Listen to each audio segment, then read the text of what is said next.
Bienvenue dans Aparté. Le podcast de l'innovation média.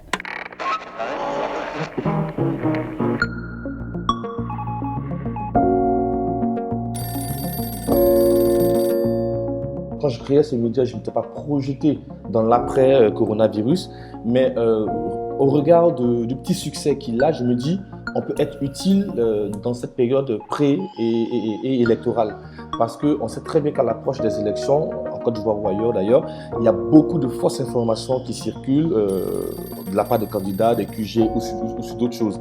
Et aujourd'hui, cette radio peut servir à donner la bonne information. Et qui dit donner la bonne information, c'est aussi garantir un climat de stabilité, de paix. Donc c'est une contribution qu'on peut faire.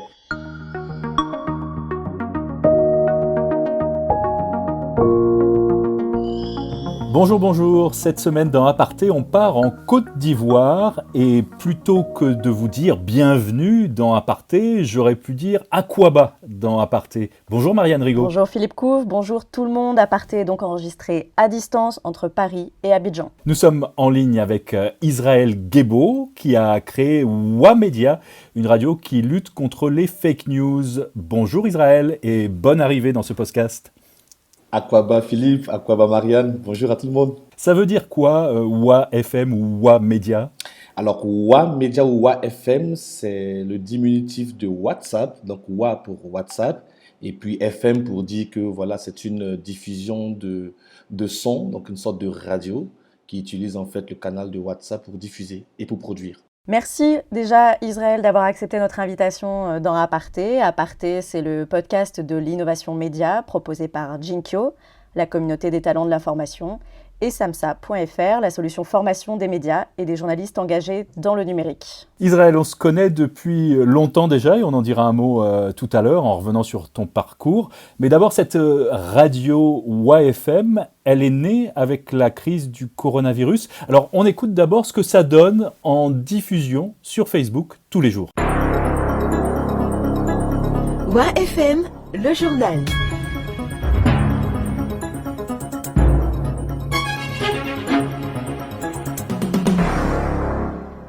Bonsoir à toutes, bonsoir à tous. Nous sommes le mercredi 3 juin 2020. Vous êtes à l'écoute de WAFM, votre web radio d'information, d'éducation et de sensibilisation. Comme chaque soir, c'est l'heure du résumé de l'information autour du Covid-19, dont voici le sommaire. Le nombre de personnes infectées en Côte d'Ivoire a dépassé la barre symbolique des 3000, de quoi inquiéter de nombreuses populations. Entre nécessité de reprise des activités économiques et crainte pour la situation sanitaire, nous entendrons l'avis de certaines personnes dans cette édition. Les cours ont repris sur l'ensemble du territoire ivoirien, mais pour certains étudiants, ils doivent suivre les cours en ligne en raison des nouveaux dispositifs imposés par les établissements. Sauf que les plateformes ne marchent pas pour tout le monde. Témoignage d'une étudiante à entendre dans cette édition. Ce qu'on vient d'entendre ressemble beaucoup à un journal radio traditionnel quand on l'écoute comme ça. En quoi WAFM est-elle différente des autres radios, Israël Guébo ? Alors, WAFM est différente par le canal de diffusion d'abord, mais aussi par le fait que l'information elle-même met en son cœur les populations. Donc, c'est vraiment notre cible principale. On va récupérer de l'information institutionnelle, on va récupérer de l'information générale qu'on va vérifier et qu'on va diffuser ensuite via ce canal. Donc, vraiment par le canal de diffusion, WAFM se différencie des autres médias dits traditionnels. Est-ce que tu peux nous raconter comment est né ce projet ? Qu'est-ce qui a provoqué le déclic ? Alors, il s'est passé que la Côte d'Ivoire a eu son premier cas d'infection au coronavirus le 11 mars. Et dans la foulée, il y a eu beaucoup d'informations qui circulaient, disant que par exemple le soleil tue le coronavirus, les noirs ne meurent pas du coronavirus, il faut boire de l'eau chaude pour lutter contre le coronavirus, il faut se pulvériser avec de l'alcool contre le coronavirus, boire des feuilles de Nîmes. Donc il y a plein d'informations de ce type, de ce genre, qui ont commencé à circuler sur les réseaux sociaux notamment.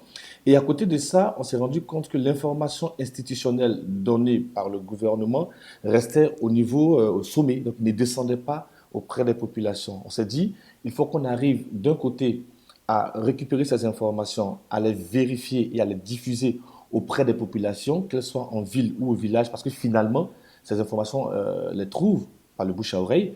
Et deuxièmement, faire un écho, faire un relais aux informations officielles qui permettent également, elles aussi, de contrer les fake news. Et comme ça, le 23 mars, on a lancé la première édition du journal sur YFM à 19h30. Mais comment est-ce que ça fonctionne? Il y a une équipe, il y a des journalistes, il y a une rédaction.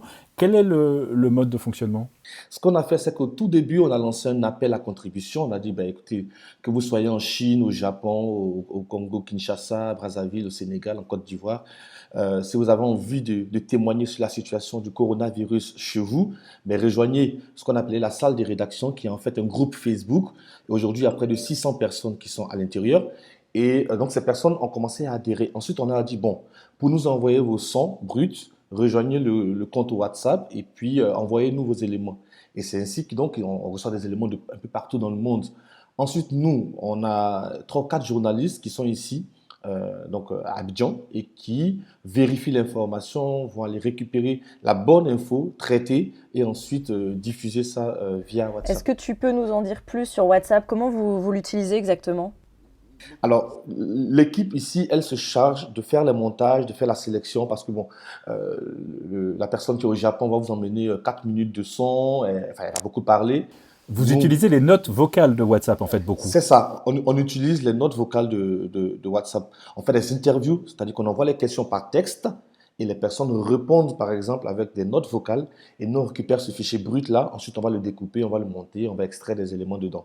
Donc, toute la journée, on fabrique les éléments qui vont servir au journal. Et puis, moi, en fin de journée, soit moi ou soit un présentateur, ben, on va faire le script, on va dire le journal et insérer les éléments. Et après, on monte tout ça et on diffuse à 19h30. Pour bien comprendre, vous faites ça en situation de confinement, c'est-à-dire en étant chacun chez vous, de votre côté, et sans être réunis au même endroit à aucun moment. Comme je l'ai dit, il y a des personnes qui sont au Japon, d'autres qui sont en France, à Paris ou en Espagne, des Ivoiriens qui y vivent. Donc, ils nous envoient les éléments. Et nous, ici, une équipe est chez elle à la maison. Moi, parfois, je vais au bureau ou bien je suis à la maison. Donc, tout est vraiment fait à distance.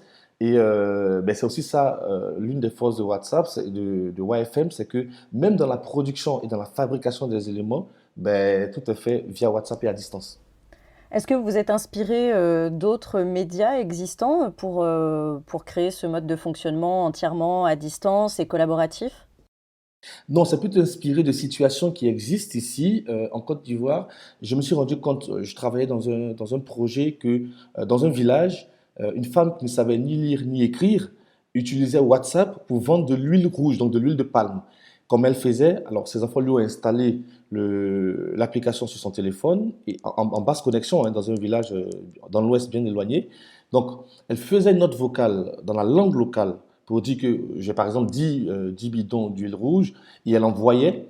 Et donc, toutes les personnes qui comprenaient la langue qui était à Abidjan passaient des commandes également via une note vocale. Et ensuite, elle les remettait, les pliait, les paquets, et puis bon, ça allait sur Abidjan. J'ai trouvé que c'était une façon assez innovante de communiquer et on pouvait l'adapter à la diffusion de l'information. D'autant plus qu'aujourd'hui, ben, WhatsApp devient un grand diffuseur de la désinformation. Donc, les personnes reçoivent de cette désinformation. Ensuite, elles vont la traduire de bouche à oreille. Donc, si on veut contrer les fake news, c'est aussi sur ce terrain-là que nous devons jouer. Donc, c'est un peu ce pourquoi aussi on est arrivé sur WhatsApp. Question, est-ce que c'est un projet citoyen, autrement dit bénévole, ou est-ce qu'il y a un financement derrière? Non, pour l'instant, il est entièrement bénévole et pour être très honnête, je l'ai fait sur un coup de tête. J'avais envie de... Moi, j'adore la radio, j'aime beaucoup la radio, j'aime beaucoup...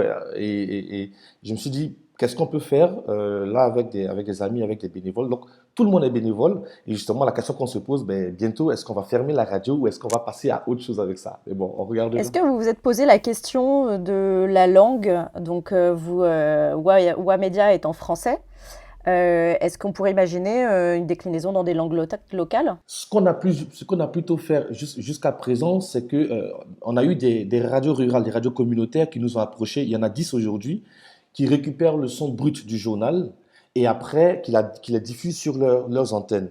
Ensuite, notamment 2 radios dans le centre du pays, elles vont prendre certains éléments des reportages et les traduire en langue locale. Donc indirectement, nous, on arrive à toucher des populations rurales via les radios communautaires.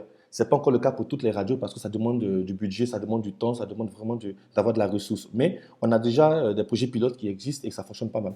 Les auditeurs dans WAMedia sont vraiment au centre du dispositif. Vous avez d'ailleurs le dimanche une thématique auditeur à l'antenne. Vous donnez la parole à ces auditeurs. Et ben, ça donne ça. On va écouter un extrait donc dans le contexte du pays, de la Côte d'Ivoire, qui s'achemine bientôt vers une élection présidentielle à l'automne. Je pense personnellement que les élections doivent être maintenues en dépit de la crise parce que le Covid-19 va juste nous empêcher d'avoir les campagnes et tout.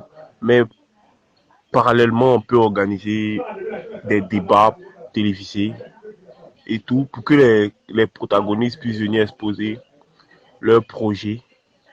Et puis, on va se baser sur ça pour faire nos choix.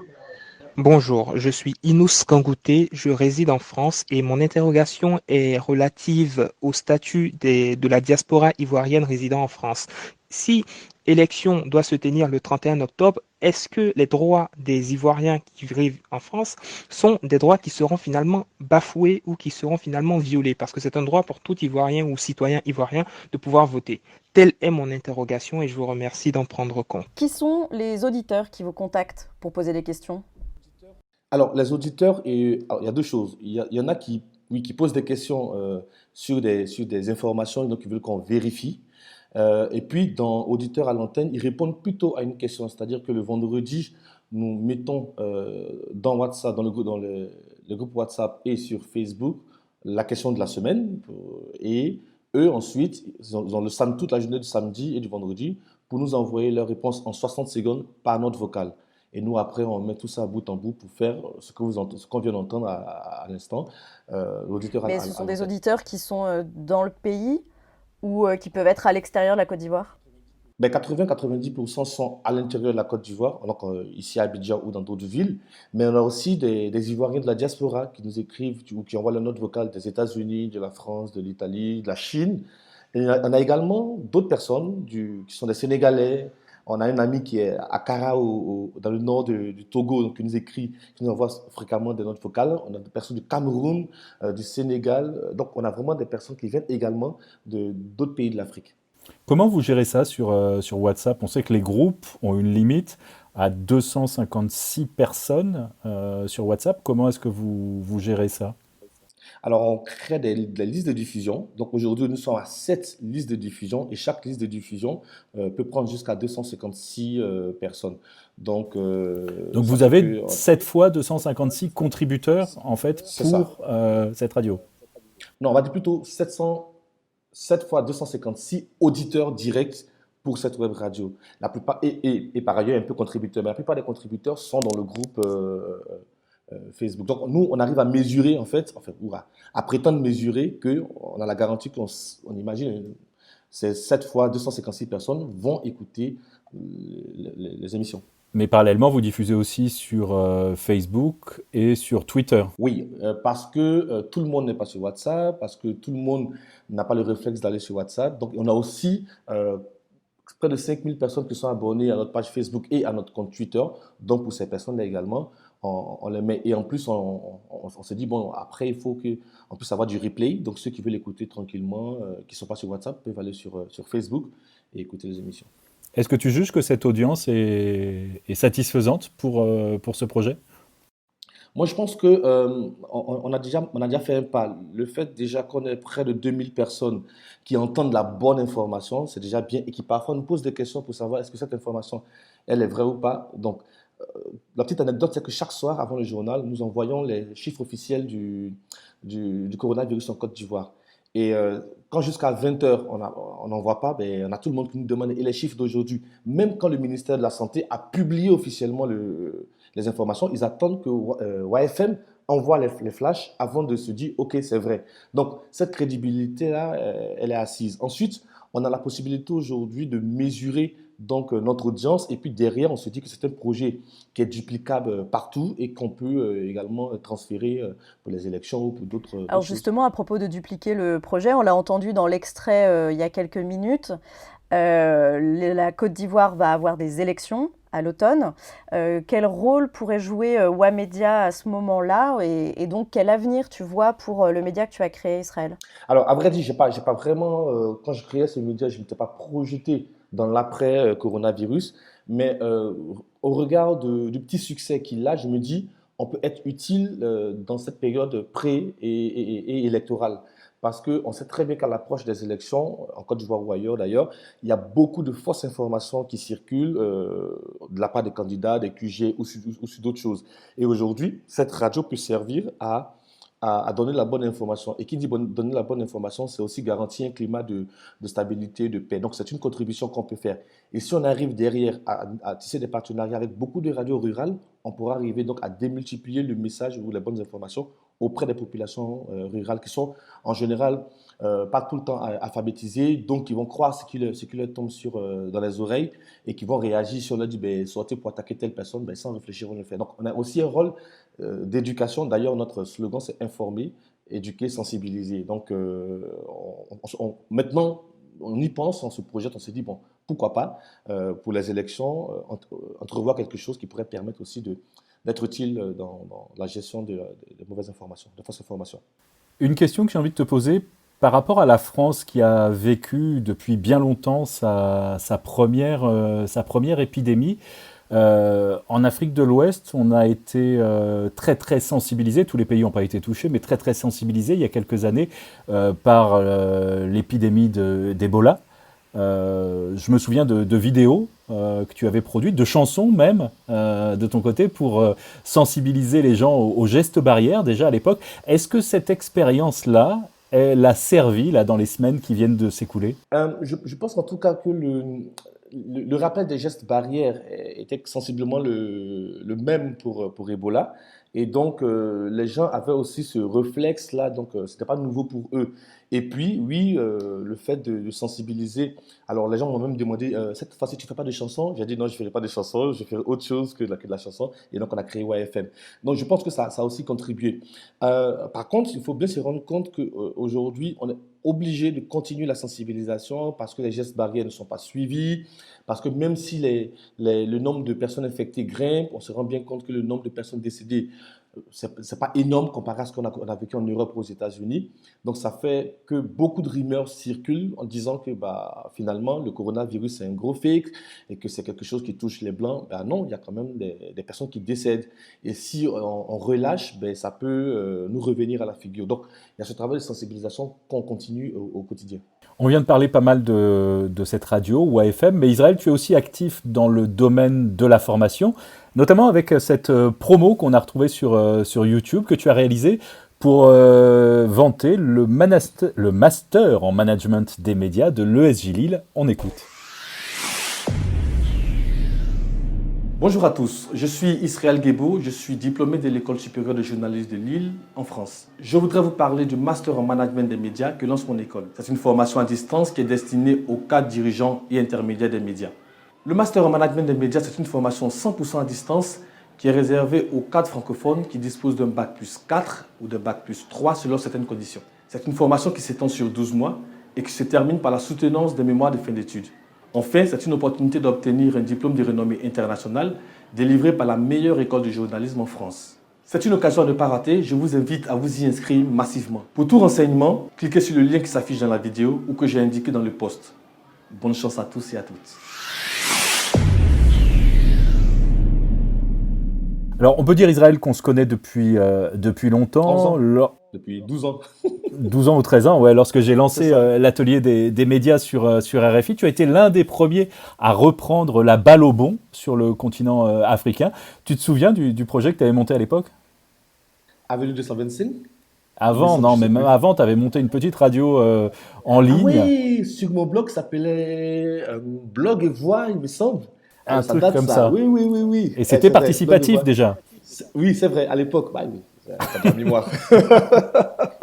Alors, tu es passé après, on l'a entendu, par l'ESJ de Lille, avant de revenir en Côte d'Ivoire pour lancer de nouveaux médias, comme Avenue 225, qui était un site participatif à l'époque dans la veine de ce que proposait Rue 89. Tu as aussi donné beaucoup de formations en Afrique de l'Ouest. Quel est le regard que tu portes, toi, sur l'innovation média en Afrique de l'Ouest ? Je pense qu'on a eu un gros retard au niveau justement des médias et du développement des médias en Afrique de l'Ouest, notamment, en Afrique de l'Ouest francophone. Et puis sur les 4-5 dernières années, on a vraiment une sorte de révolution qui se met en place en utilisant les réseaux sociaux. De plus en plus de journalistes sont sur les réseaux sociaux, de plus en plus de journalistes créent leur blog, des médias intègrent l'interaction dans leur site internet.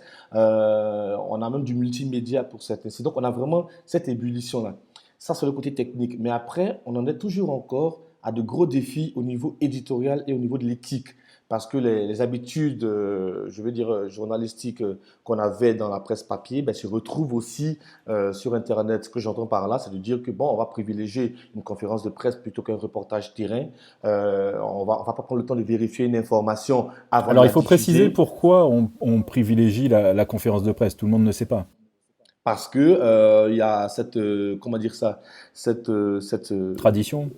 cette tradition de ce qu'on appelle les per diem, c'est-à-dire que à une conférence de presse, donc on paye certains journalistes, pas tous, mais on paye certains journalistes pour pouvoir diffuser de l'information. C'est une pratique qui est courante en Côte d'Ivoire et ailleurs dans certains pays. Donc, on a encore ces pratiques-là qui sont aujourd'hui transversées sur les sites Internet. Donc, ça, c'est un vrai défi aujourd'hui d'emmener les journalistes, les sensibiliser à dire, bah, écoutez, il faut faire votre job et puis, voilà. Deuxième chose. Ensuite, il y a même la pratique du métier. Aujourd'hui, il y a plein de sites Internet. Les journalistes deviennent eux-mêmes des diffuseurs de fausses informations. Donc, même s'il y a une vraie évolution au niveau des supports, au niveau des canaux, même s'il y a une multiplicité aujourd'hui de supports, les populations peuvent s'informer un peu de partout, mais à l'intérieur, on a encore voilà, de la désinformation et qui vient parfois de nous, les Donc, journalistes. si je résume, et c'est un peu le sentiment que j'ai, d'un côté, on a des médias traditionnels, radio, télé, presse écrite, qui ont un peu de mal à s'adapter, malgré tout, dans beaucoup de cas, et des journalistes qui, eux, pour certains d'entre eux, sont très présents, notamment sur les réseaux sociaux, notamment sur WhatsApp, avec notamment cette habitude qui gagne du terrain de diffuser de l'information via les statuts sur WhatsApp. Il y a une sorte de dichotomie, en quelque sorte, entre des médias un peu éléphants et qui ont du mal à bouger de l'autre, et des journalistes qui font beaucoup de choses, parfois, comme tu le disais, dans des contextes éthiques un peu, comment on va dire, acrobatiques. C'est ça que tu constates aussi, cette différence un Oui, peu c'est ça, parce que oui, tu as certains médias, je ne vais pas les citer, mais tu as des médias qui appartiennent à l'État et qui finalement, les journalistes sont des fonctionnaires. Et lorsqu'on est fonctionnaire, on a la garantie que ben, qu'on fasse un reportage ou pas, à la fin du mois, on touche notre salaire.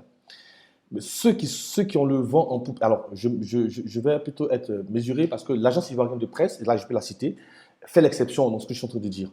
Par contre, les médias en ligne qui ont vraiment le vent en poupe, qui ont compris qu'il faut aller dans une autre dimension, c'est vraiment des médias privés. On a même des pure players qui aujourd'hui vont intégrer à l'intérieur de leur site de la vidéo, du son, de l'infographie. Donc on a ça, on a cette... mais ils sont encore très nombreux ces médias-là. Est-ce qu'on peut en citer quelques-uns que tu trouves Oui, particulièrement intéressants? mon coup de cœur, c'est vraiment l'Infodrome. L'Infodrome qui appartient au groupe Olympe, qui s'est totalement détaché parce que c'était du journal papier Soir Info et l'Inter. Ils ont créé une vraie rédaction avec une vraie équipe. Ils font des reportages vidéo, des reportages radio, ils font de l'infographie, des interviews. Donc, on est vraiment dans une autre approche d'une web rédaction, contrairement à d'autres sites qui sont encore collés, qui font du copier-coller du format papier euh, en ligne. Israël, toi et moi, on s'est croisés à l'ESJ Lille il y a une dizaine d'années, donc 2009-2010, où tu as fait tes études. Depuis, tu as lancé des formations initiales au journalisme et aux techniques du journalisme à Abidjan. Tu as aussi lancé plein d'autres projets, mais est-ce que, selon toi, le métier de journaliste attire encore en Côte d'Ivoire? Je peux répondre directement non. Il n'attire plus en Côte d'Ivoire. La plupart des jeunes que j'ai formés, notamment dans les écoles de journalisme ici, notamment à l'Institut supérieur des sciences de la communication, l'ISTC, virent tous vers la communication. Donc, vont finir comme chargés de com, vont finir comme attachés de presse, parce que c'est là où il y a beaucoup plus d'argent que le journalisme. Mais je pense que c'est une mauvaise approche de l'environnement. C'est vrai qu'aujourd'hui, il y a surtout notamment pour la presse écrite, hein, il y a un gros désamour entre les lecteurs et les journalistes parce que on a été longtemps habitué à ce qu'on appelle la titrologie. Donc la titrologie, pour ceux qui ne savent pas, c'est le fait de s'informer en regardant uniquement les titres des journaux, sans les acheter. Donc quand pendant 20 ans, on a été habitué à ça, les populations ne savent pas pourquoi vont acheter un journal. Première chose. Deuxième chose, il y a quelques années, les coûts des journaux ont augmenté. Donc, on est autour de 300 francs CFA, ça fait environ 50 centimes. 50 centimes, c'est le prix d'un plat pour manger à midi. Donc, le lecteur se demande, dans sa main gauche, il a 300 francs pour aller manger, et dans sa main droite, il doit acheter un journal. Le choix est tout de suite fait. Et puis après, tu as eu Internet qui est arrivé, qui est beaucoup plus rapide, qui est beaucoup plus dans l'instantané. Un événement qui a lieu le samedi, on va l'avoir le même samedi en ligne, alors que dans la presse écrite, on va attendre jusqu'au lundi pour l'avoir. Donc, tout ça a fait qu'il y a vraiment ce désamour. Par contre, ce qui se passe aujourd'hui, récemment, il y a eu la libéralisation de l'espace audiovisuel, donc la télévision, beaucoup de radio. Donc, ça fait que de plus en plus, des jeunes journalistes vont s'orienter maintenant vers ces métiers pour être présentateurs, pour être journalistes, reporters. Le problème qu'il y a aujourd'hui, notamment dans le secteur audiovisuel, c'est qu'on manque de main-d'œuvre qualifiée sur des petits métiers, c'est-à-dire celui qui va faire le preneur de son, qui va faire les câbles, qui va faire. Donc, ces genres de métiers, on a formé des techniciens, on a formé des cadres supérieurs, on a formé des ingénieurs même de l'information, mais on n'a pas formé, permettez-moi l'expression, des ouvriers de l'information, alors qu'ils sont très utiles dans toute la chaîne de fabrication de l'information. Donc non, le métier du journalisme lui-même n'est plus sexy aujourd'hui. Celui de la com plus attire, celui de la com digitale encore plus. Mais justement, notre travail avec l'Institut africain des médias, c'est de redonner goût, de redonner une certaine beauté au journalisme en disant aux gens, si vous êtes un bon journaliste, vous avez des chances de réussir parce que moi, je suis un exemple palpable, j'ai fait du journalisme et je ne suis pas non plus. Et toi, qu'est-ce qui fait que tu tiens? Alors, ce qui a fait que j'ai tenu, je pense que ce sont mes collaborations avec des médias étrangers. Notamment, j'ai été correspondant pour la rédaction web de TV5 pendant 8 ans, donc pendant 5 ans, pardon, de 2008 jusqu'à 2013. J'ai collaboré avec des magazines en Europe, en France, notamment avec le magazine Altermonde. Donc, toutes ces collaborations-là m'ont amené aussi à me dire que finalement, quand tu es un bon journaliste, quand tu fais ton travail, ton job de journaliste, tu peux avoir des opportunités à l'international. Et puis, je pense que l'exposition dont j'ai bénéficié, notamment avec l'atelier des médias à l'époque, avec le prix des Bobs, a fait que, finalement, j'ai des opportunités de formation à l'ESJ de Lille, des opportunités de former comme enseignant. Et puis finalement, je me sens investi d'une mission de transmettre tout ça à une génération qui est un peu déphasée, un peu perdue, un peu découragée, un peu déçue de comment est-ce que les médias ont été présentés les 10-20 dernières années. Donc c'est un peu ce travail d'évangéliste des médias que je fais en ce moment depuis presque 10 ans. En tout cas, on te félicite pour la création de WA Média Israël. Merci beaucoup d'avoir été avec nous aussi depuis Abidjan. Bonne continuation, Yoro. On se retrouve bientôt à Paris, Abidjan, Ouagadougou comme la dernière fois, ou ailleurs. Oui. Et puis, merci d'avoir participé à ce nouveau numéro d'Aparté, le podcast proposé par Jinkyo, la communauté des talents de l'information, et samsa.fr, la solution formation des médias et des journalistes engagés dans le numérique. Salut Philippe Coube. Salut Marianne Rigaud, et on se retrouve la semaine prochaine pour parler à nouveau innovation média.